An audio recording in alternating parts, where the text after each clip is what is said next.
Hello, good evening students.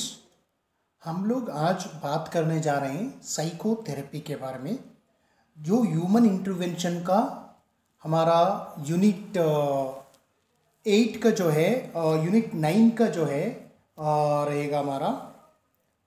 ये जो discussions जो चलेगा उसके बारे में हम लोग डिस्कस करेंगे कि वेरियस साइकोथेरेपीज होता है क्या है, क्या क्या उस चीज़ में हम लोग बात करने जा रहे हैं। आप लोग को पता होगा कि हम लोग human interventions and human development and interventions का जो हमारा 9th का जो यूनिट है, तो उसमें हम लोग इंटरवेंशन के कंटेक्स्ट में जो बात करते हैं वो है हमारा खास करके जो है साइकोथेरेपी, यानी कि इंटरवेंशन की बात होती है।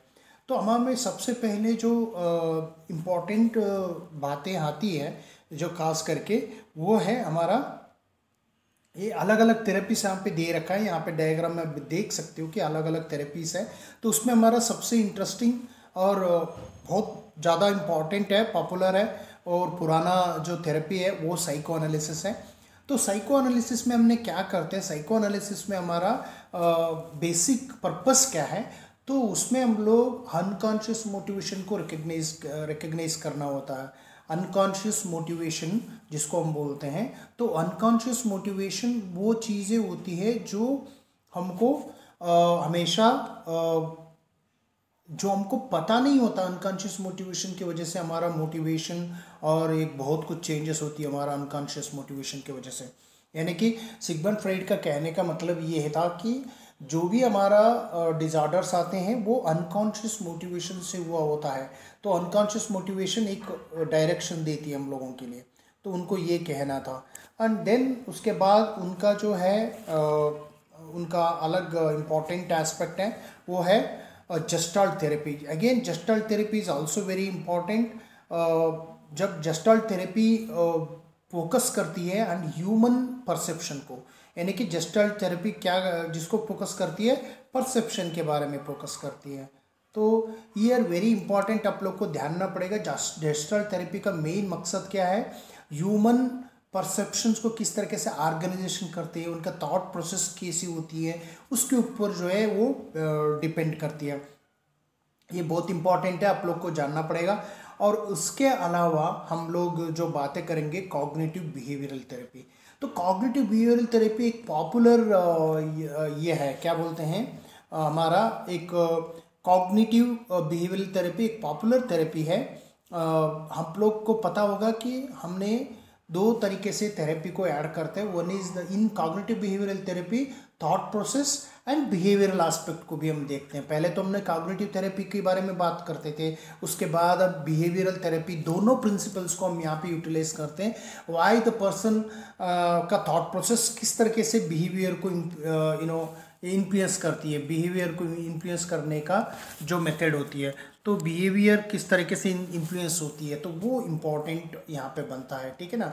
तो उसके बाद हम लोग आगे चल सकते हैं, जैसे कि कॉग्निटिव बिहेवियरल थेरेपी बहुत कुछ साइकोलॉजिकल डिज़ॉर्डर्स को इंटरवेंशंस करती है। फॉर एग्जांपल ईटिंग डिज़ॉर्डर्स हो गया, और आपको डिप्रेशंस हो गया, और कोई पर्सनालिटी इश्यूज हो गया, एंटी सोशल पर्सनालिटी हो गया। इसके लिए हम लोग ये कॉग्निटिव बिहेवियरल थेरेपी को हमने यूज़ करते हैं। तो इस तरह से हम लोगों को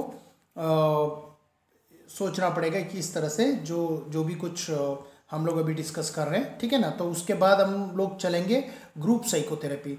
तो ग्रुप साइकोथेरेपी का मतलब ये होता है कि जो हम लोग इंडिविजुअल लेवल में देते हैं उसके अपोजिट हमने ग्रुप थेरेपी देते हैं। ग्रुप में ग्रुप काउंसलिंग भी हम बोलते हैं, तो ग्रुप काउंसलिंग भी एक इम्पॉर्टेंट हिस्सा होता है। तो उसके अलावा हम लोग यदि बात करें कि यहाँ पे ग्रुप साइकोथेरेपी जो है उसमें क्या होती है, हम लोग या टेस्ट कंडक्ट कर सकते हैं या कुछ क्वेश्चनेयर दे सकते हैं, और उसके अलावा भी हम ग्रुप डिस्कशंस कर सकते हैं और उसका थॉट प्रोसेस को चेंज कर सकते हैं ग्रुप इंटरेक्शंस करके। उसके अलग अलग तरीका होता है।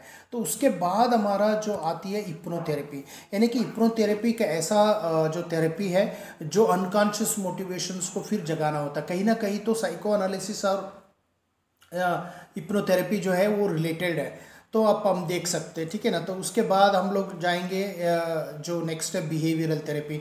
तो कहीं ना कहीं तो हमने पहले ही बात किया, जो बिहेवियरल थेरेपी जो है वो कॉग्निशन से ही रिलेटेड होता है। मतलब कॉग्निटिव और बिहेवियरल थेरेपी इंटर रिलेटेड है। तो उसके बाद हम लोग बात करते हैं behaviour expressive therapy, expressive art therapy करके भी हमने बोलते हैं, एक्सप्रेसिव थेरेपी या तो एक्सप्रेसिव आर्ट थेरेपी करके भी बोलते हैं, ड्रामा थेरेपी करके भी हम लोग बोलते हैं।